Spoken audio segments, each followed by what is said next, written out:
Queremos agradecer à Igreja Adventista Central de Vitória por estar cedendo os seus materiais para serem reproduzidos aqui no canal do YouTube da Igreja Adventista do bairro Presidente Vargas, em Erechim, Rio Grande do Sul. Vou te fazer umas perguntas agora, tá? Você perguntei onde se pode, você falou que podia. É um concurso. Perguntas fáceis, eu vou descrever o personagem bíblico. Assim que eu descrever o personagem bíblico, você fala quem que é. Beleza? Caso você acerte, o pastor Geraldo no JA vai te dar um iPhone 10. Não, isso é muito mais mentira do que ficar embaixo do caminhão. Olha lá. Essa pessoa é descrita na Bíblia com muitas páginas. E nas páginas que a descrevem, não há menção nenhuma de pecado. Calma. Ele viveu entre 12, no seu período aqui. Foi negado, traído, vendido pelo preço de um escravo. Foi violentamente tentado, mas não cedeu. E pela sua fidelidade, justiça, graça, perdão, ele salvou todo mundo. De quem que eu estou falando? Quem?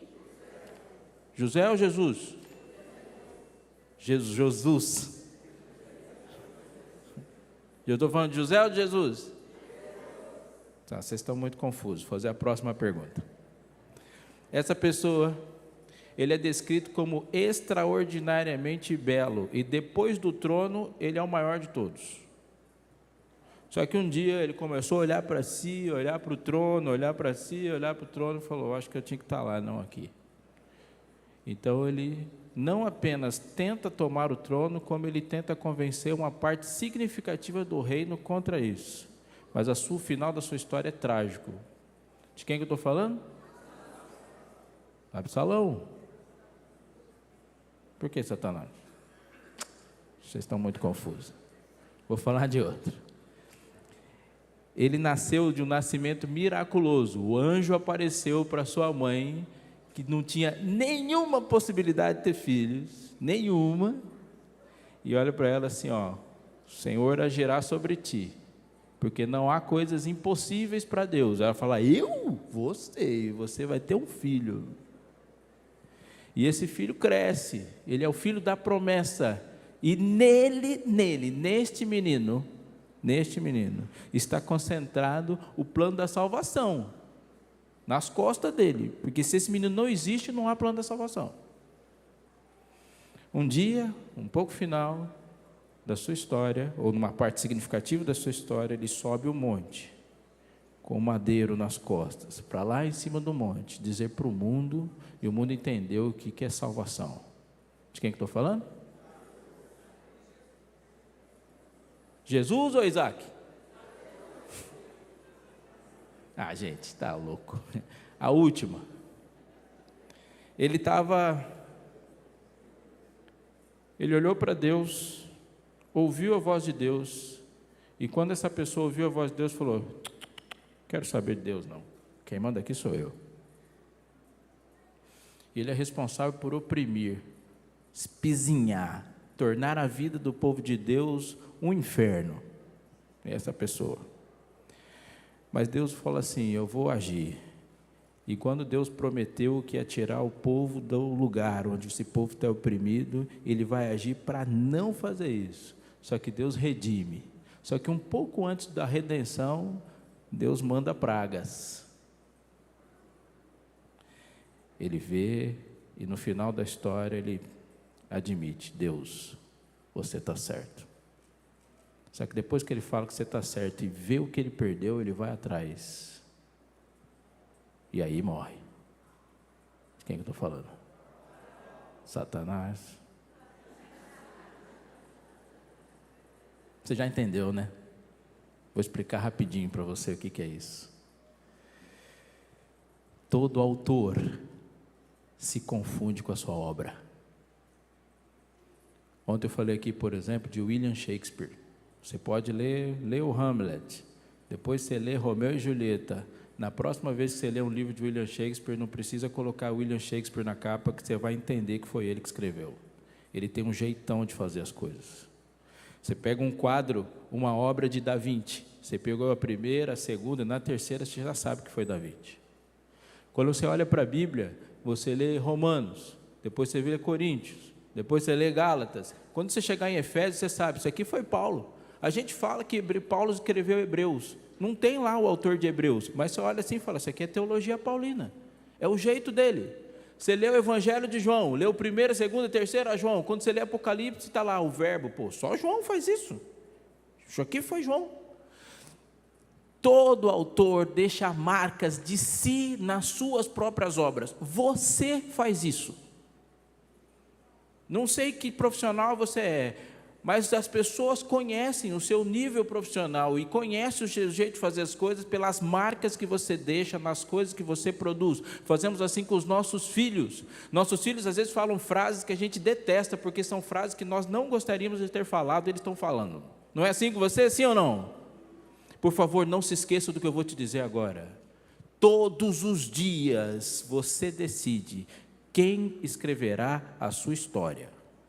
E no momento em que você decide, conscientemente ou não, quem escreverá a sua história, o autor da sua história deixa marcas em você, porque todo autor coloca a sua vida na sua própria obra. No dia que José falou, Senhor, eu sou teu, Jesus escreveu em José a sua própria história, e a história de José é a história de Jesus.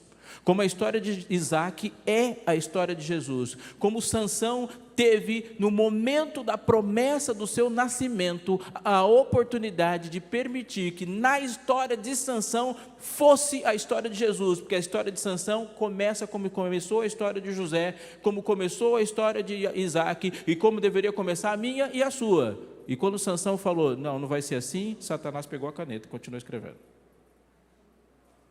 Faraó também, porque Faraó, ele é um tipo de Satanás, ele vive do mesmo jeito e morre do mesmo jeito. Teve um homem que era rei de Tiro, e a vida dele é tão parecida com a vida de Satanás, que Deus usa a vida dele para nos explicar o que é Satanás. Como caíste do céu, ó estrela da manhã. Isso aí foi escrito por uma pessoa real, que estava lá.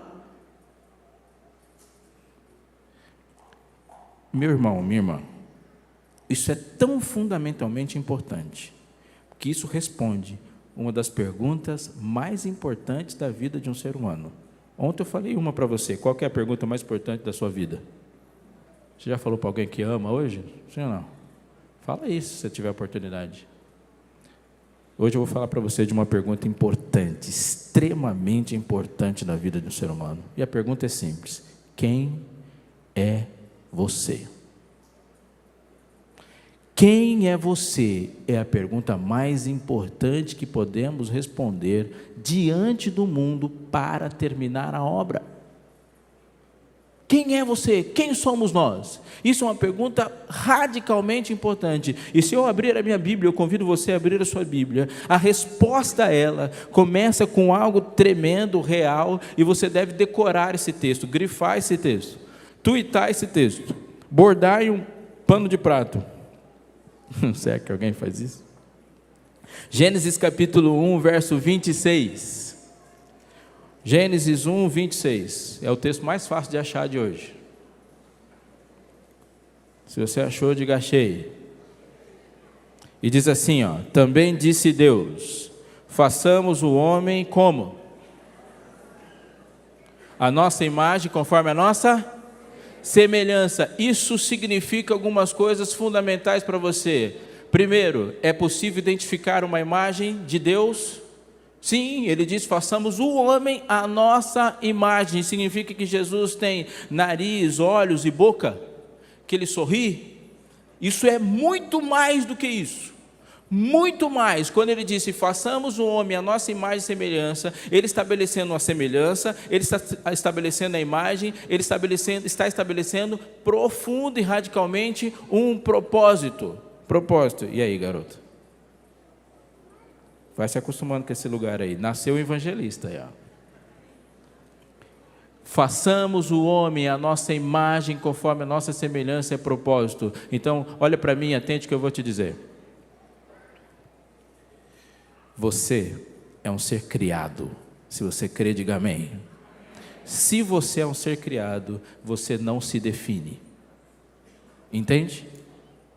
Não dá para você se definir, porque o que define a obra, quem é? É o autor da obra. O autor da obra diz o que é a obra e para que serve. Quem é você? Pergunto para Deus. Porque Ele disse quem eu sou. Façamos o homem à nossa imagem. E muitas vezes perguntamos, o que significa isso, ser a imagem? O texto explica. O texto diz que ser a imagem de Deus continua.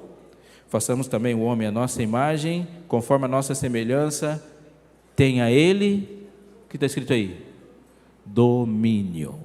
Essa é a descrição e a explicação no próprio texto quando ele diz o que é essa imagem. Tenha ele domínio sobre os peixes do mar, sobre as aves do céu, sobre os animais domésticos, sobre toda a terra e sobre todos os animais que rastejam sobre a terra.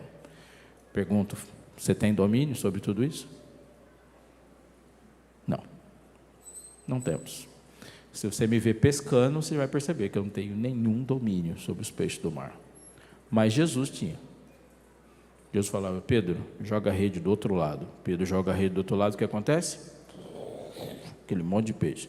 Domínio. Pedro, vai pescar, que você está atrapalhando minha conversa.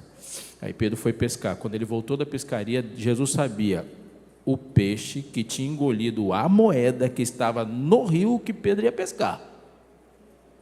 Isso é precisão. O que é isso? Domínio. Temos fastio desse pão vil.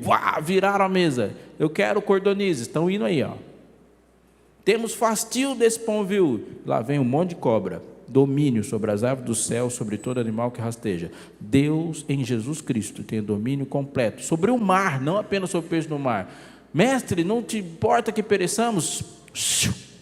Aquieta-te. E o mar? Atente o que eu vou te dizer. Se você quiser saber como seria a sua vida e a sua relação com as coisas criadas no mundo, caso você não tivesse pecado, leia os evangelhos. Porque aquela vida que Jesus teve é a vida que Ele pensou para nós.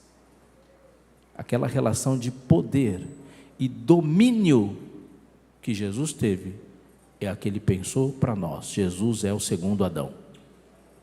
Esse domínio nos foi usurpado. Não temos nenhum domínio. Sim ou não? Mais ou menos. Você pode ter domínio sobre os peixes do mar, sobre as aves do céu, sobre tudo que rasteja sobre a terra? Pode. Como? Orando. Quando Adão saiu do Éden, Deus substituiu coisas próprias do Éden para que o domínio não fosse perdido. Por favor, continue prestando atenção. Lá no Éden tinha uma coisa que Adão não podia fazer. Qual que era? O que ele não podia fazer de jeito nenhum? Me ajuda aí. Comer da árvore do conhecimento do bem e do mal. Não podia. E tinha uma coisa que ele tinha que fazer. E o que ele tinha que fazer? Comer do fruto da árvore da vida. Adão não foi expulso do Éden porque comeu do fruto do bem e do mal. Ele foi expulso do Éden para não comer do fruto da árvore da vida. Vocês estão me entendendo? Porque ele não saiu de um lugar perfeito para um lugar hostil. O mundo inteiro era perfeito. Quando ele sai do Éden, ele continua morando num mundo bom. Ele só não tem mais acesso à árvore da vida. Vocês estão me entendendo? Sim ou não? Mas tem mais uma coisa. Lá no Éden, Deus falou para ele, tenha domínio. Então ele substituiu 3 coisas. Qual é o substituto imediato que Deus colocou na vida de Adão assim que ele sai do Éden para a árvore da vida? Aliás, a árvore do conhecimento do bem e do mal. Me ajuda, é um raciocínio simples. Deus chegou para Adão e falou, Adão, tudo isso é seu, menos isso. De quem era a árvore do conhecimento do bem e do mal? De Deus, não é de Satanás e nem de Adão, é de Deus. Tudo seu, menos isso. É para você lembrar que eu te coloquei numa posição elevadíssima, mas você não é Deus. Você é a imagem de Deus, Adão, mas não é Deus. E você tem que ter uma lembrança constante para você não achar que é seu. Você é mordomo, você cuida, você é imagem. Portanto, ele tinha que passar pela árvore do conhecimento do mal e reconhecer, ao não tocá-la, que ele não é Deus. Se Adão chegasse, pegasse da árvore e está dizendo para Deus, Deus, sai daqui, quem vai sentar no trono agora sou eu. Isso significa comer do fruto. Adão sai, Deus substitui imediatamente pelo quê? O que na sua vida que Deus fala? Tudo isso é seu, menos isso. Dízimo. Atente porque eu vou te dizer. O dízimo é o substituto da árvore do conhecimento do bem e do mal para o mesmo propósito, para que você se lembre de que você não é Deus, porque por mais ridículo que se possa parecer, essa é a minha mais forte tentação, achar que eu me governo e que tudo no mundo é meu, por causa da elevada posição com a qual Deus me criou. Como que Deus substitui a árvore da vida? Pelas ofertas. Oferta é o substituto didático da árvore da vida. Sério, pastor? Adão tinha que ir à árvore da vida para se lembrar que tudo tem uma fonte, que a vida tem uma fonte, que a beleza tem fonte, que a graça tem fonte, que a vida tem fonte, que a alegria tem fonte, e a fonte é Cristo. E, portanto, a árvore da vida é o local de adoração onde ele tem um encontro com aquilo que Deus dá e Deus substitui. Uma forma prática, se você chegar aqui e você ganhou lá uns seus 5 mil reais, quanto você tem que dizimar? 500, certo? Aí você pega os 500 e fala assim, cara, esses 500 aqui dá para eu passar um final de semana legal com a minha família. Você está cheio de má vontade. Deus aceita? Sim ou não? Claro que aceita. Aceita? Aceita. Cheguei para o pastor Geraldo e falei, pastor, me empresta 500 reais. Ele vai lá e me empresta. Pois eu estou cheio de má vontade para devolver. Você acha que ele vai aceitar? Claro que vai, é dele. Você me emprestou, vai ter que devolver, é meu. Estou nem aí com seus sentimentos. Dinheiro. Se devolver dízimo de má vontade, Deus aceita? Aceita, aceita. E a oferta, dá para devolver de má vontade? Oferta, toda oferta representa Cristo, e Cristo não foi dado de má vontade. Ele se deu voluntariamente por você. Você está me entendendo? Mas eu não estou falando de mordomia. O que eu estou dizendo para você é que se Deus substituiu a árvore do conhecimento do bem e do mal e a árvore da vida logo após o Éden, isso significa que o que ele pensava sobre nós antes do pecado continua sendo a mesma coisa. Ele disse, façamos o homem conforme a nossa imagem, a nossa semelhança, tenha ele domínio. Saiu do Éden, ele continuou pensando a mesma coisa. Mesma coisa, Deus fez você para ser a imagem e semelhança dele e ter o domínio. E como que ele substitui o domínio? Adão, agora você vai ter que orar. Orar, orar. Você ora exercendo domínio sobre as coisas. Tem uma pessoa doente no outro lado do mundo, você ora aqui e a pessoa sara lá. Você está aqui e diz, e como Elias, vai ficar 3 anos e meio sem chover. Sério, Senhor, o que eu faço? Sobe lá e ore para que não chova. Elias ora e o céu fecha. Elias, deu 3 anos e meio, está na hora de chover. O que você faz? Deus falou para Elias orar. Elias, ore. Elias vai lá, sobe um monte e ora. O que acontece? Joá! Elias abriu o céu. Ore.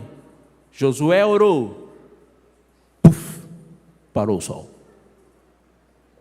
Ezequias orou, puf, parou a terra.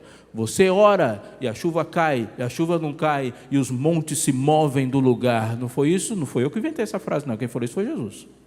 Domínio, oração intercessora, é a realização do propósito pelo qual o ser humano foi criado, ter domínio.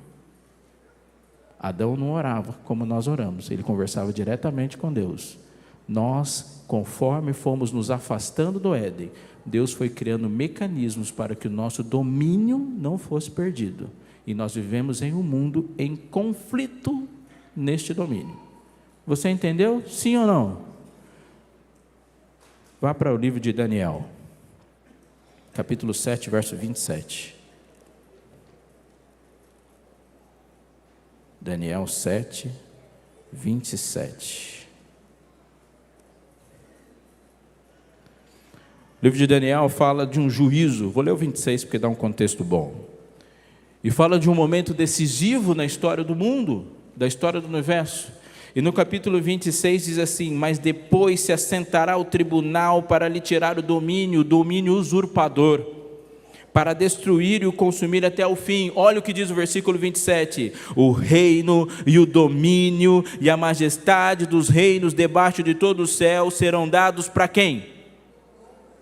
Ao povo dos santos do Altíssimo. O seu reino será um reino eterno, e todos os domínios servirão e obedecerão. Deus se levanta o juízo para tirar o domínio de Satanás sobre o mundo e devolver o domínio ao povo, você, dos santos do Altíssimo.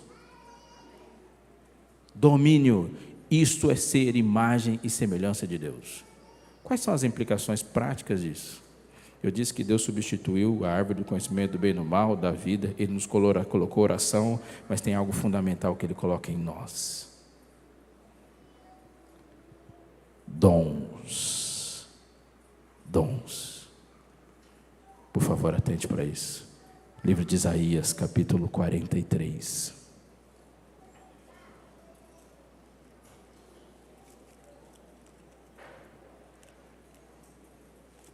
Está comigo? Sim ou não? Versículo 7. Isaías 43, 7 diz assim, ó. Você achou? Diga achei. A todos os que são chamados pelo meu nome e os que criei para a minha glória e que formei e fiz. 1 Coríntios capítulo 10, 31 diz: portanto, quer comais, quer bebais ou façais outra coisa qualquer, fazei tudo para quê? Para a glória de Deus. Você bebeu água hoje? Já bebeu água? Sim ou não? Eu bebi água de coco hoje. Obrigado, Nilton. Você está me estragando. Para que você bebe água? Se for para se hidratar, está pecando. Porque o texto diz que você tem que beber água para a glória de Deus, não é isso aí? Doutora, cadê a doutora Josi? Se ficar falando lá, tem que beber água para hidratar, está errado, hein? A água é para a glória de Deus. Beba água para a glória de Deus. E é bíblico. Quer comais, quer bebais ou façais outra coisa qualquer, fazei tudo para quê? Para a glória de Deus. Jesus disse assim que no final dos tempos ele seria como os dias de Noé, que as pessoas estavam fazendo o quê?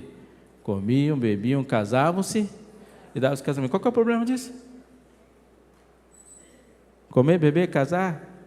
Nenhum, se não for para a glória de Deus. Você namora para que Deus seja glorificado no seu namoro. Você casa para que Deus seja glorificado no seu casamento. Você trabalha para que Deus seja glorificado no seu trabalho. Você estuda para que Deus seja glorificado na sua mente, no seu estudo. A gente vem para a igreja para Deus ser glorificado. Você não pode, por exemplo, vir para a igreja e falar assim: não gostei do culto. Culto é uma coisa que se oferece, não que se recebe. Só tem uma pessoa no universo que classifica se o culto foi bom ou não: aquele que recebeu o culto. Você não diz que não gosta do culto, porque foi você que ofereceu. Se você não gostou do culto, imagine ele. Então, se você não gostou, está na hora de você oferecer um culto melhor. Vocês estão me entendendo? Sim ou não? Nunca diga, não gostei do culto, porque o culto não foi feito para você, ele é feito por você. Só tem uma plateia, uma pessoa sentada na plateia de um culto. Deus, o resto é tudo artista. É você que oferece. Sim ou não? Sim. Estou falando isso só para você não falar do culto de hoje. É pecado que você vai falar na hora do almoço lá. Tudo que fazemos, o fazemos para a glória de Deus. Então vai lá. E o que tem dom a ver com isso? Dons são reproduções de Deus em nós. Quando Deus decide se reproduzir em nós, isso é dom. Um exemplo. Tem uma cantora que eu gostava muito, chamava Amy Winehouse. Na primeira vez que eu fiz 40 madrugadas, eu orei por ela. Era esquisito, que eu chegava na igreja, a pessoa falava assim: alguém aqui está orando pelos 5 amigos? Eu falava dos meus 5 amigos e a Amy. Ninguém sabia quem Amy que era a Amy Winehouse. Mas eu orei por ela. Quando eu descobri que ela estava usando crack, eu orava muito. Orei muito para que ela não usasse crack. Ela tinha asma. Gostava dela. Ela cantava muito. Muito. Ela tinha o dom de cantar? Não. Por que não? Ela cantava bem, não tinha dom. Dom é quando algo que somente Deus é capaz de fazer acontece nas suas habilidades.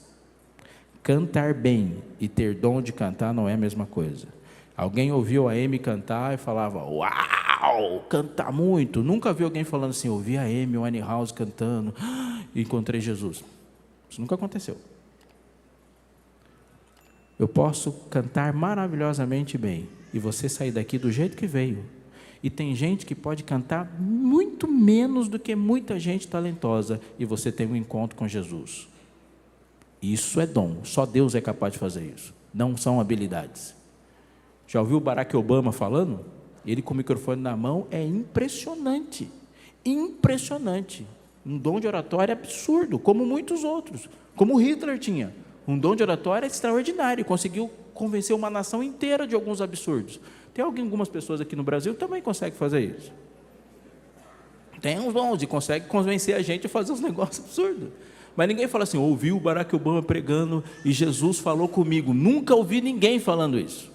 Mas eu já vi gente pregando, falando nós vai, nós fumo, e alguém encontrou com Jesus. Isso é dom. Dom, isso não estou falando para você, então nunca mais vou estudar. Não, tudo que tem na sua mão, na mão de Deus é útil. Mas dons é quando Deus se reproduz.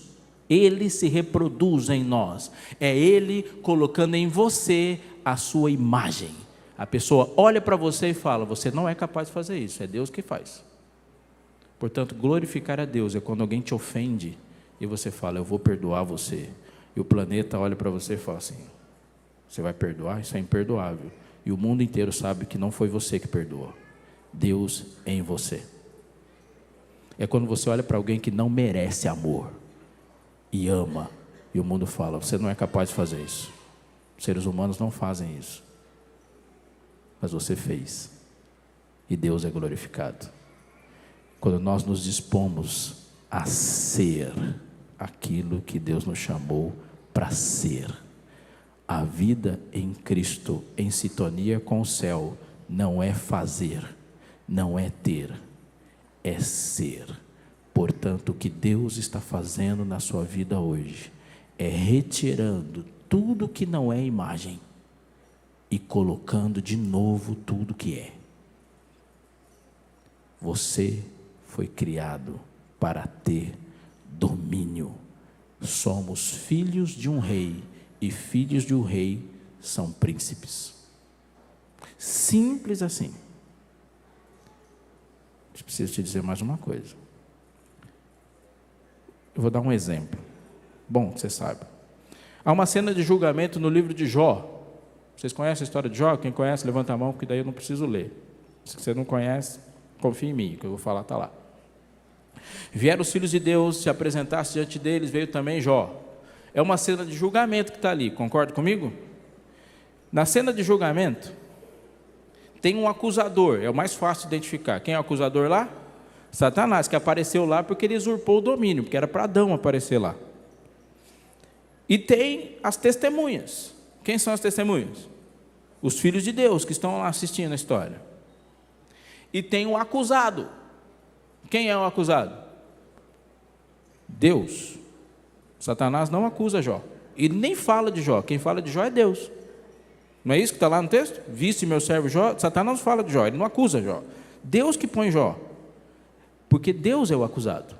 Satanás aponta para Deus e fala assim, você não é capaz de produzir amor em ninguém. Todo mundo que te serve porque é vantajoso. Jó te serve porque ele é rico. Se ele for pobre, ele não te serve. Aí Jó fica pobre. Não, Jó te serve porque não está doendo. Se doer, ele para. Deus é o acusado. Davi falando disso, ele fala, venhas a vencer quando fores julgado. Serás tido por justo no teu falar e puro no teu julgar. Deus está sendo julgado. Se Deus é o acusado, Satanás é o acusador e os anjos são as testemunhas, quem é Jó num julgamento? Anota aí. Jó é a prova.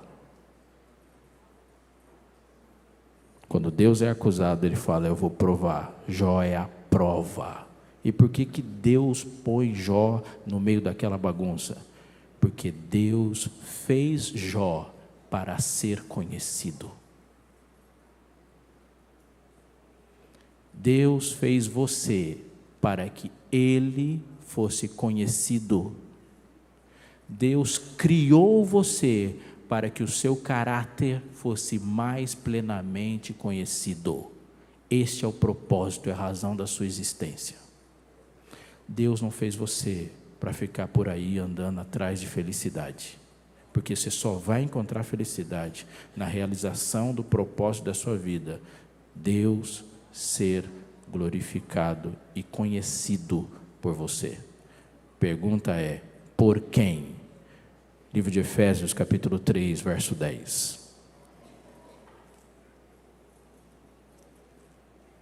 Grife esse texto, decore esse texto, tweete esse texto, faça um story desse texto, borde num pano de prata, se você é de uma outra geração. Efésios, capítulo 3, verso 10. Você achou? Se achou, me espera, que eu não achei ainda. 3:10, e diz assim: para que, você achou? Sim ou não? Para que, por quem? O que está escrito aí na sua Bíblia? O que está escrito aí, usando na sua Bíblia? Para que pela? Quem é a igreja? Quem é a igreja? A multiforme sabedoria de Deus se torne conhecida quando? Agora. Por quem?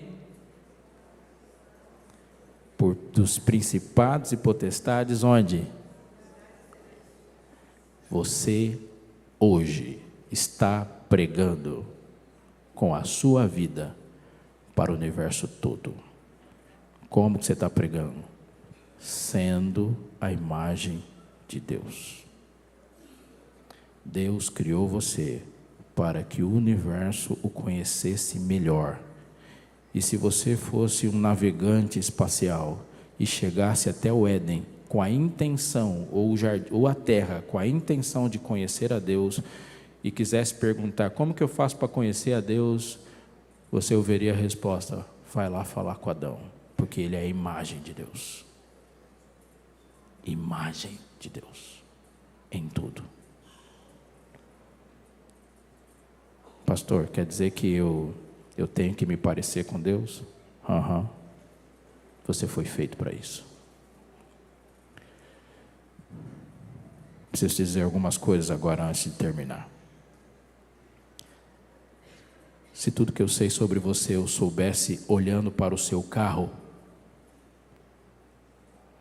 e você estacionasse seu carro na frente da igreja, e tudo que nós sabemos sobre você, nós sabemos analisando o seu carro, passasse uma pomba e carimbasse o seu carro, quanto tempo você levaria para limpar? Se tudo que eu sei sobre você, eu sei olhando para o seu carro. Demorava para limpar ou não? Ia ficar com aquela imagem borrada? Você limpa na hora? Sim ou não? Quando a imagem de Deus levou o seu primeiro arranhão lá no jardim, o que aconteceu? Jesus foi na hora, consertar a imagem. Se você é uma pessoa que se importa com a sua imagem, não ache que Deus não se importa também. Porque você não é um projeto do seu pai. Você não está aqui por intenções do seu pai ou da sua mãe ou pelas circunstâncias. Você é um projeto magnífico e extraordinário de Deus, que envolve a imagem dele. Portanto, se você quer saber o tamanho do amor de Deus por você, você tem que saber qual é o tamanho do amor dele por ele. Por isso que é infinito, porque ele olha para você e se vê, porque ele foi feito para isso. Você foi feito para isso. Eu estava em casa passando uma camisa, eu passo camisa, né? Eu tenho um método prático. Eu estava passando para ir para a igreja, eu faço o que alguns de vocês tenho certeza fazem. Passei essa parte, claro, né? Porque eu vou botar um terno por cima. Você nunca vai saber se as minhas costas estão amassadas. Apareceu a minha esposa lá na hora. Falou: o que você está fazendo? Passando? Só isso? É claro, vou botar um terno. Pode tirar aí. vou passar. Aí ela fala uma frase que eu tenho certeza que vocês falam. O que eles vão pensar? Que você não tem mulher, não, né? Lembrei da minha mãe na hora. Minha mãe falava isso também. Você vai sair desse jeito? Vou. Imagine, vamos pastar que você não tem mãe. Você já não falou essa frase aí? O que ela está fazendo? Ela está pensando em mim? Não, ela está pensando na imagem dela. Adão saiu correndo do jardim adentro, Deus correu atrás dele. Falou: Adão, onde você vai? O que vão pensar? Que você não tem pai, não? Que vai sair por aí estragado pelo pecado? Pode vir aqui que eu vou arrumar você. E às vezes eu faço isso, eu saio por aí e Deus fala: não, Robson, você tem pai. Você tem pai. Você tem pai. Filho, por favor, preste atenção. Jesus não estava na cruz para você passar a vida inteira sentindo vontade de se parecer com o Neymar. Jesus não subiu na cruz por causa disso. Jesus estava na cruz para que você olhasse para aquela imagem, soubesse que aquela imagem é sua. E por que Jesus está tão feio na cruz? Por que ele está tão feio? Porque aquela imagem não é a do Filho de Deus. Aquela imagem é a minha. Aquilo lá sou eu. Por isso que eu olho para lá e não há nenhuma beleza para ver e desejar. Ele assumiu a minha imagem na cruz para que eu pudesse olhar para o céu e sentir vontade de se parecer com Ele. Nós temos uma identidade com o céu tão grande, a ponto de que Deus olha para o céu e todos os seres que Ele criou, e quando os seres que Ele criou perguntam: o que eu faço, Senhor, para te ver e te conhecer melhor? Ele fala: olha para o homem que eu criei. E quando alguém chega para o homem criado, você e eu, e fala assim: como que eu faço para saber quem é você? Você deve falar: olha para Deus, porque lá no centro do universo, sentado no trono, no lugar mais importante do universo, existe um Deus que se fez homem. E aqui, esse planeta que se tornou o foco da atenção do universo inteiro, existe um homem criado à imagem de Deus. Isso é sintonia com o céu. Existe um homem, Deus, sentado no trono. Existe um homem sentados aqui no culto, que foram feitos à imagem de Deus, para que lá no céu o mundo saiba quem é você, e aqui na terra o universo saiba quem é Deus. Assim, dessa forma. Me lembro de um dia que eu estava indo para a escola. Eu tinha uns 11, 12 anos de idade, e agora eu termino. Eu vivi um drama que quase muita gente passa. Eu estudava numa escola muito boa na cidade de Tatuí. Meus pais foram servidores da Casa Publicadora até a aposentadoria. E a escola era boa, uma escola industrial. Escola boa é bom porque é bom, e é ruim porque todo boy vai estudar lá. Então a playboyzada que podia estudar em escola particular ia para lá, para a escola pública, que isso torna a vida infernal, porque eles usam aqueles tênis caros e jogam a bola e tal. E lá tinha um negócio. A galera que era igual eu, que lá em São Paulo a gente chama de fubazada, ia para merenda. E os boys iam para a cantina comprar coca e pizza. E o período mais terrível é na hora de jogar bola. Porque assim, você tem duas formas de ser titular. Ou você é bom de bola, que não é meu caso, que eu sou destro e os meus 2 pés são esquerdos. Ou você é o dono da bola, né? O dono da bola joga de qualquer jeito. Que ruim. Até que um dia eu bolei um plano. Não dava para aprender a jogar bola, mas dava para ir para a cantina. Minha mãe distribuiu algumas tarefas para a gente, e uma das tarefas, a minha tarefa era limpar a geladeira. Dentre as tarefas. Um dia eu estava limpando a geladeira e descobri que embaixo do paninho que cobria a geladeira tinha um bolo de dinheiro. Falei: é hoje. Que desgraça esse negócio. Todo mundo estava distraído, fui lá, limpei a geladeira, peguei o bolo de dinheiro, enfiei no bolso e fui para a escola. Naquele dia a professora de inglês faltou. 2 aulas vagas. Bola. Antes disso tinha intervalo, coca e pizza, comprei para mim, paguei para os amigos, joguei bola. Foi da hora. Aquele dia foi da hora. Paulo fala que, em Hebreus, o autor de Hebreus fala que há prazer no pecado, mas é um prazer transitório. Voltei para casa, 5:30 da tarde. Sabe quando você está entrando assim, e a hora que eu passei pela porta, eu pisei assim no assoalho para entrar na cozinha, aí foi como apertar um play do meu nome. Eu entrei, minha mãe falou, Robson, coração de ladrão, né? Você começa a falar, ai, ai, ai. Na minha mente eu pensei assim, como que eu vou dizer para minha mãe que não fui eu? Que provavelmente esse Robson é o inquérito que ela já tinha instaurado para ver quem que era. E eu vou tentar falar que não fui eu, dizer que saí mais cedo, sei lá. Daí o corredor era o período de eu pensar na minha defesa. Abri a porta do quarto dela, ela estava sentada na cama, ela falou, senta aqui. Nessa hora eu falei, meu argumento já não vai dar certo, porque ela não vai perguntar se eu sei. A hora que eu sentei, ela estendeu a mão e falou assim, cadê o dinheiro?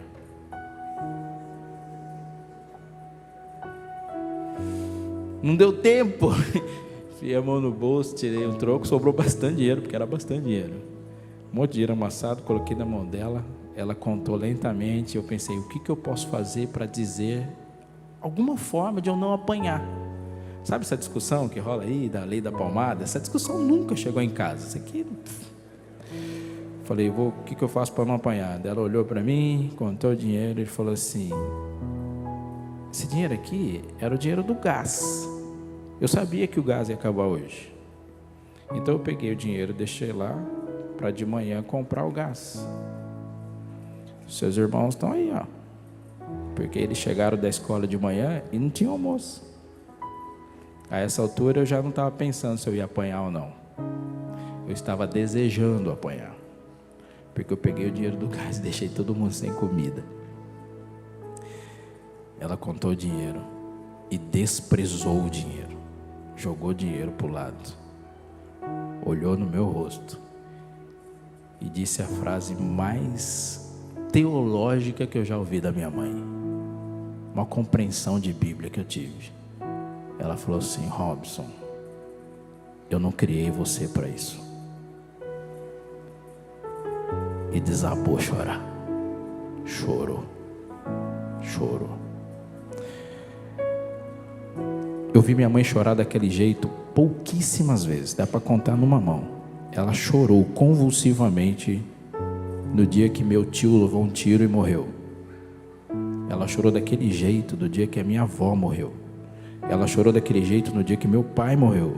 E ela chorou daquele jeito do dia que eu peguei o dinheiro. Era um luto para ela. Era uma frustração. E disse, eu não criei você para isso. Entendi. Mãe, para de chorar. Não. Ela não parava de chorar. Mãe, me bate, mas não chora. Ela não parava de chorar. Ela falou, pode sair. Você acha que eu consegui sair?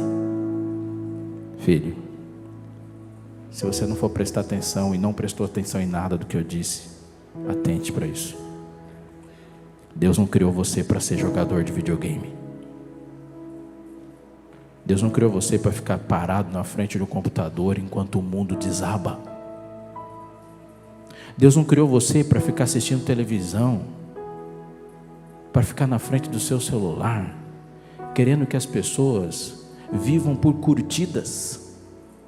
Deus criou você para transformar o mundo, para avançar um reino, para ir para qualquer canto onde a bandeira de Sião não tremula, e quando você chega lá, Deus também chega. Deus criou você para qualquer pessoa que encontrar com você, olhar nos seus olhos, ouvir você falar, saia por aí dizendo, eu tive um encontro com Deus hoje. Ele estava varrendo uma casa, ele estava com um livro, ele estava estudando para o vestibular, ele estava colocando um tijolo no muro. Não sei, mas eu vi Deus, porque você foi criado à imagem de Deus, de forma que nenhuma pessoa no mundo que tenha passado um segundo sequer com você, não tem um vislumbre de quem Deus é, porque Deus criou você para isso. Para isso, tenha Ele domínio, você dobra os joelhos e muda o mundo. O mundo.